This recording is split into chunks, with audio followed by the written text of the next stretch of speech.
3, 2, 1. Welcome to Double Fries No Slaw. It is Monday night. Pop-up episode. We don't normally go on Mondays, but wanted to take the quick opportunity to chat with Coach Lonni Alameda. Thank you so much for making another appearance on Double Fries No Slaw. We appreciate your time. We know you're super busy and have had quite the eventful weekend. Have another one coming up here. But how are you doing tonight, Coach? How's it going? That's great. Thank you for having me again. It's good to be on. It means something's going on if I'm on the show, huh? Going regional. Yeah, for sure. No, we're super excited. I made my wife drive somewhere the other day so that I could watch ESPN because we were on the road while you guys were finishing up against UCF. But we definitely want to talk with you about the weekend that just happened and then the one upcoming, and then we'll let you go. But thank you again so much for hanging out with us. So you guys started on Friday afternoon game against Kennesaw State, and you guys had me worried there for a minute. You guys were the 1 seed, trailing all the way until the 4th inning, down a couple of runs. But let's start there. You guys stayed patient, stayed within the game, and worked some really good at bats, had some good fortune, some kind of seeing eye fly balls, and an infield single that nobody could make a play with, and came back. How does your team react to, it's getting 4th, 5th inning and you still haven't scored and you're losing? You're supposed to win this game, right? Like how does your team obviously we know how they reacted, right? Like they ended up coming back and winning, but like, what do you see from them? How do they react in that situation that, kind of was able to bring them through? Yeah. I mean, I think that's how we've been a little bit this year. It's definitely, if anyone follows the program, usually our power numbers are a little bit higher and they haven't really shown up this year too much. And so probably about 3/4 of the way through the season, we're like, all right, like we're winning. So we're doing something right. So what are we doing right? And when it boils down to it, we run the bases pretty well, pretty fast. We can scratch out, we can make the defense feel the pressure. And so when you put that entire season together and you put your book of work and you start to reflect on it, then you are who you are. So when you get into games like Kennesaw or just this weekend, you're not expecting to hit home runs and win games. You're expecting to have team at bats. You're expecting to run the bases. You're expecting the situational hit. And if the home run, Cass Davis, shows up, then we're in a good spot. You know what I mean? Yeah. But so I think the scratching and clawing comes from usually your second time around.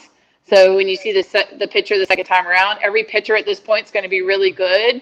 Their A stuff's probably going to get you out first time around. But if you can be smarter, get in the dugout, hey, the umpire's not calling the rise ball, the inner half's not working, let's get after the outer half of the plate, let's make sure that, we get the drop ball up. Then you start making adjustments. Now the speed can play, get people on, that can happen. So I think we can stay in there pretty well for 7 innings because they know that the later half of the game we can put some adjustments and some smarts to it. It was definitely a theme of the weekend because then on Saturday it was similar. Yeah. We hadn't given up any runs, but Saturday, same thing rolls around. 5th inning pops up and we have no runs. Now, fortunately, UCF didn't either, but kind of scratching clawed in that game to then get those couple of runs that you talked about in the 5th inning to then move to the championship game. So I'll go there to Sunday. You knew that you were facing a team that you had just seen like 24 hours earlier. How difficult is that? And it's something obviously you're gonna have to do this weekend too, right? So how is it difficult to face that team again so quickly, or do you like it because you just saw them, or what's the situation there? I enjoy the seeing people over and over again. Like I enjoyed the ACC series this year where we played 4 games. I think if you do your homework, you're going into a ball game and you expect the swings, what kind of holes they have in the swings, what kind of offense they run, what the pitcher has. So you get out there and you get to feel it. You're like, oh yeah, that curveball's pretty legit, or that rise ball's pretty awesome, and then you get another game against them and you're like, okay, now I know what to expect on the rise ball. And then you start making the adjustments. And to me, that's what's so fun about the game within the game is making the adjustments and succeeding on the plans versus just trying to play. So I think that's where I get excited about it. I think the knowledge piece is really important. So, it was big for us going in there, especially the hitters. I scouted them, knew what they were all about. Our pitching staff was well equipped with the information. by game 2, we knew exactly what we'd see and we knew what we needed to do. So it just really helps us, continue to work against the offense. We've talked about some of the different pitchers that you've had on or had in the program in the past. When you were on the last time, we talked about King and we talked about Burrows. Yeah. Catherine Tennercott was fantastic on Sunday, right? One hit, was pitching a perfect game until that one hit, and then that ended up being the only hit allowed for the game. How impressed were you with, maybe not even that impressed because she's been great, for a while, but like what a performance in a championship game to really come through there for the team. Especially again, seeing the same team from the day before, so again, I couldn't say enough great things about her, which I'll shut up and let you say some now. Yeah. I mean, obviously coaching her, you get to see the growth through the season, so you get pretty pumped for them. And her routine has been outstanding. Her debriefing every game, wanting to get better in her pins during the week, and then applying her knowledge week in and week out. Like she's just gotten stronger throughout the season. But it doesn't happen if you don't have Kaylin and Danielle and that bullpen environment. Like we do truly have a staff, and maybe one person shines, but it's only because of the defense and the other pitchers that allow her to be. I mean, she was fresh going into Sunday, right? Like we had other pitchers that were able to throw their games, so she was fresh, be able to go in there. So I think those things all relate to each other, and I think that's be a strength of ours going into this weekend too. Yeah, Coach. Obviously we'll get to LSU in a second here, but Florida State fans, softball fans that really follow the program have seen the rise. They understand what you guys have really done there. But to the casual person who, casual Florida State fans, whether it's basketball, baseball, women's softball, women's tennis, they really only tune in during the postseason. Mm-hmm. This is the 8th straight year you guys are going to a super regional. I know it's still kind of fresh in your guys' mind. Has that kind of set in that, wow, we're doing this for the 8th year in a row, which is extremely impressive for, those out there. That'd be like Florida State football going to 8 straight New Year's Six bowls, or the basketball team going to 8 straight Sweet 16s. It's just super impressive.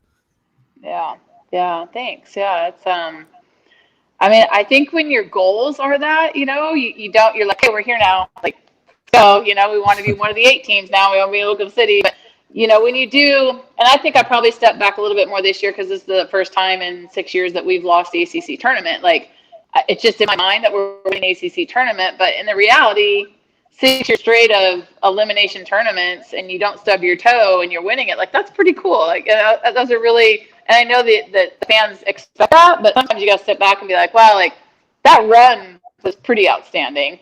And, I think that you start Friday and there's 64 teams in the country, and then Sunday there's 16.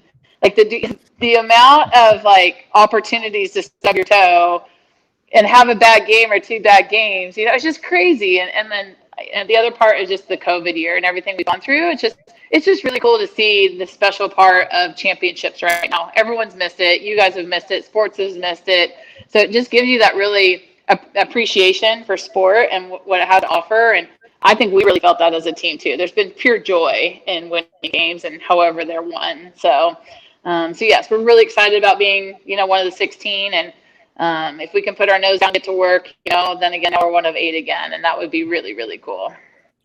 We're going kind of backwards here. I'll let Richie ask about LSU in a minute, but not to bring up a sore subject, but talk about the team rebounding from losing an ACC championship.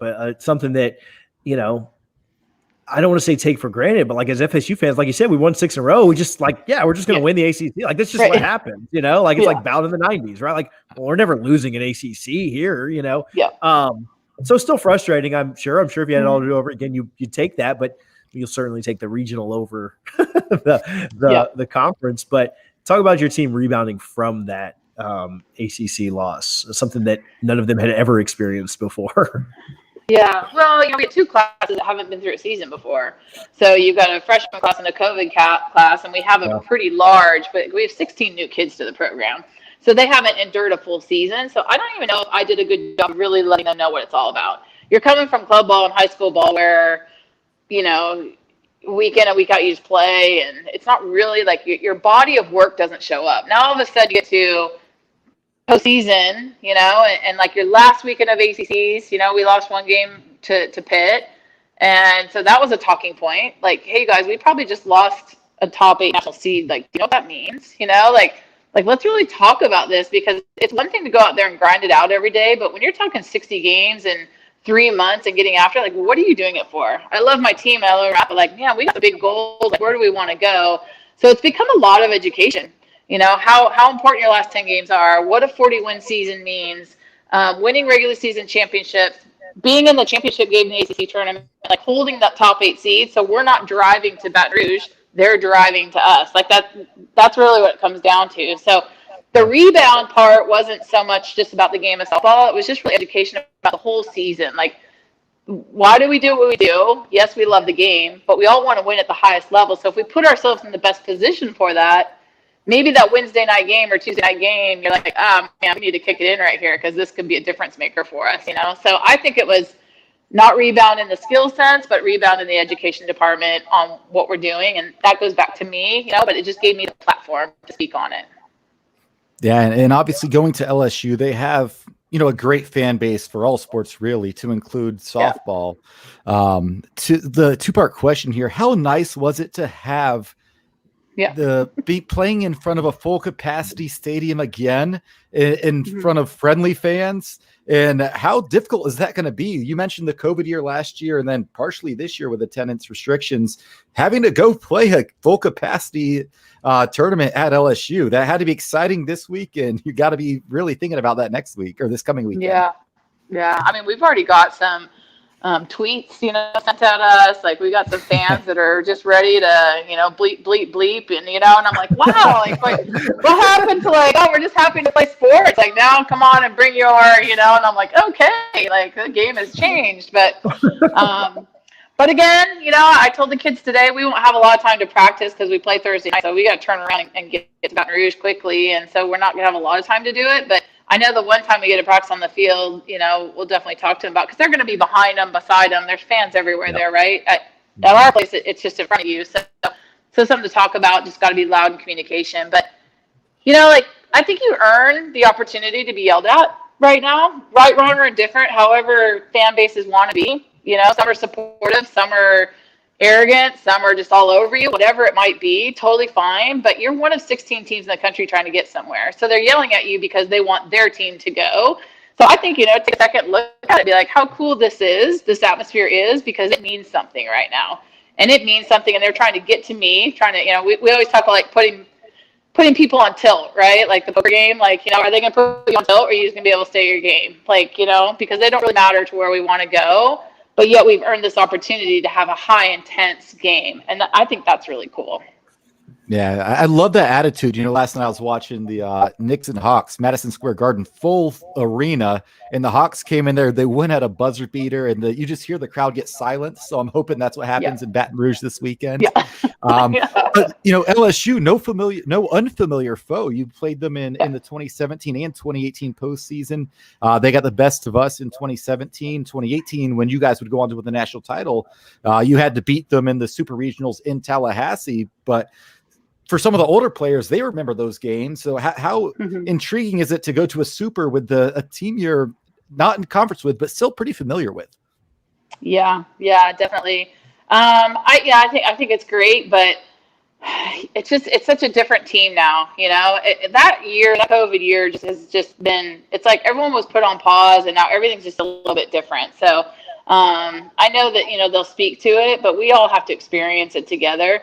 I think the one thing that really gets you together is how tight you are as a group. If your teammate's losing it a little bit, and you can see that, the ability to go up and talk to them and be like, hey, Richie, let's go. You're good. Don't worry about them. And they can pull you right back in. I think that's a more important piece than trying to tell the stories of the past, because now it's about the present, and and I'm here for you for that. So we'll see. It will be intimidating in the beginning, but again, just awesome to be able to be playing. Yeah, and I don't have a lot of great things at this point to say about the ACC network, but one thing they have done is really helped exposure across all ACC sports. But are your players excited? They're going to be playing on ESPN Friday night, and then ESPN2 the next 2 nights, should it go 3 games. That has to be extremely exciting, knowing We got the NBA playoffs going on. We got the NHL playoffs. But by the way, you guys are going to be on ESPN in prime time. Or do you try not to talk about it too much and take a Jimbo, compartmentalize things? I just think that's got to be fascinating for a group of great athletes that don't necessarily get the exposure they deserve to have this opportunity in a prime time weekend spot. Yeah. Surprisingly enough, gosh, there's so much social media. I mean, they are out there all the time with everything, and so I think they're pretty comfortable with that part of it, the TV part of it, the interviews, all that stuff. It's become normal for them, which is so awesome. For 5 years now, it's been really cool in that sense. On the flip side, what we've had to deal with is just the amount of people that want to comment about the things they do. I don't know if you guys remember, but Josie Muffley made a play up the middle, and she was very athletic with a steal and a tag, and there were some great comments, and there were some not so great comments, and you're like, come on, people, just let kids be kids and let them enjoy the moment. So I think we've had to address a lot of that stuff on the other side. So it's great to be on national TV, and I don't think like the social media part, the more you're around, the more people find you, and so I think I don't like to compartmentalize too much because it's the real world and it's opportunities to talk about things. But I'm so excited for our game, and I'm excited for the ACC in general. I mean, with Clemson and Vatech has got a real shot to get to the World Series right now out there in UCLA. I think Richard's really good. So our conference is showing up every year more and more, and TV is definitely helping that too. So there's a lot of positive to it on just a bigger picture. Yeah, I can take it from two guys who are pretty active on Twitter. That is the worst place in the world, in my opinion, for a student athlete to be. If I was a 20-year-old student athlete and reading Twitter, I would have been so mentally weak, I would not have been able to handle it. Go ahead, TJ. Yeah. It is tough. Like, I can't even handle as a 31-year-old. Like, I'm like, oh, he said something mean to me, let alone as an 18, 19-year-old kid. Yeah. When you're talking with your team before you guys take the field, like, are you like, do you try and hype them up? Are you trying to just kind of keep things very even keel? Like, are you giving them the, right across the street here, 3 years ago, Mike Martin won a super regional to go to the World Series? Or are you saving that for like a late inning thing if you need it on Saturday? Or like, what's your, I'm glad that I remembered Mike and the guys winning a couple of years ago, because that was cool. But like, what are you doing? I had a coach that I'll tell you, before I had a high school coach that so I went to a small Christian school. It literally told the David and Goliath story before we went and got our heads beat in by 40, and I was like, that was a good story, but we're not David right now in this situation. So anyway, how are you trying to get them ready for the game beforehand? I think it's funny because you always hear about those one for the Gipper speeches, only when people are successful. You don't hear about them when they lose the game, Right, so it's always they gave a great speech when we won. Well, I'm sure they gave great speeches when people lost. So but no, I honestly, at this point, if we've done a decent job as a coaching staff, they don't need us. They don't need us at this point. I don't need to hype them up. If I need to hype them up, we wouldn't be here right now. They're playing the games. They know what's on the line. They're pretty excited about it. So being even keel probably is the most important thing. Being able to pull them out of, I'm sure we'll have some moments of glazed eyes a little bit here as we get into this next step. And it's my job to be like, hey, let's get our crap together. You're meant for this moment. Let's go, and try to bring them back to I think they should be nervous, but you could be like, oh crap, nervous, or you can be like, heck yeah, nervous, right? So I want to try to guide them to this is awesome because we're playing for something. So I'm going to have some butterflies, but if they start to go to the oh crap moment, then we're really in trouble. So I got to bring them back. So I think that's kind of what our job is at that point. Yeah. Yeah, for sure, which makes sense. So, we are super excited. I mean, can't wait to watch it. Hopefully, we only have to watch 2 games, unless we lose one. Then we definitely want the third one. But hopefully, we just take care of business, and it's not a repeat of that 2018 where we just kept losing the first one, then win everything else past that. Yeah. Although I will take that. However we have to get it done to be talking to you again next week is what we want to do. So we appreciate you so much for coming on and making some time for us. And like I said, we're just really excited to see the games this weekend. Cause like I said, I mean, their fan base is great, across all sports. I can remember how loud they were when we went up there for the baseball series a couple of years ago, and those guys won. And obviously, you know what? I've actually been to a game in Death Valley, and that place gets wild too. So I think that things are even more wild because people had to take that year off of sports. So like people are even crazier now. So we will be watching, tuned in, and cheering you guys on, but super excited for it. And thank you again so much for hanging out with us tonight. Thank you. You guys are awesome. Thanks. We'll take all the bit of luck you can give us too. So good stuff. You got it all. So awesome. Thank you so much. Hopefully we'll talk Sunday. Yeah. We'll talk to you guys soon. All right. Thank you. All right. Bye, y'all. See ya. I love it. Coach Alameda of FSU softball. Quick interview. We had tried to get that scheduled and done last night. It just didn't work out with some timing stuff. So quick pop-up episode to chat with a regional champion for the 8th straight time. And hopefully we get her back on next week to talk about the super regional win against LSU. And the girls will be on their way to Oklahoma City. So good stuff. Richie, do you have any quick shout outs, any plugs, anything you want to say before we go? I'll say something real quick before. We may have another one of these coming soon. I haven't confirmed it 100%. We may have another one of these coming really soon. Quick 20-minute pop-up episode. I'm just not going to tell you with who, but it's probably tomorrow night. So stay tuned for that. Before that, anything else, Richie, before we get going? Real quick shout out Richard McCullough from Harvard. Sounds like he's going to be the next president at Florida State University. We will probably talk about that on Sunday though, because that's going to be a pretty interesting discussion, but he was unanimously upheld today by the Board of Trustees. It still needs to be approved, but pretty exciting stuff from Harvard. Hey, I don't care what you did at Harvard. Come on, you're welcome to Florida State. We went to Harvard when we were up in Boston. Just walking onto that campus was like, I felt like 10 times dumber. I know I'm not very smart anyway, but just walking onto campus there was pretty special. So yeah, great pickup by FSU, and that will lead to some other chain reaction type stuff that we will get into at another time. But for Richie Barnes and TJ Pittenger, thank you guys so much for hanging out. Quick pop-up episode with Coach Alameda.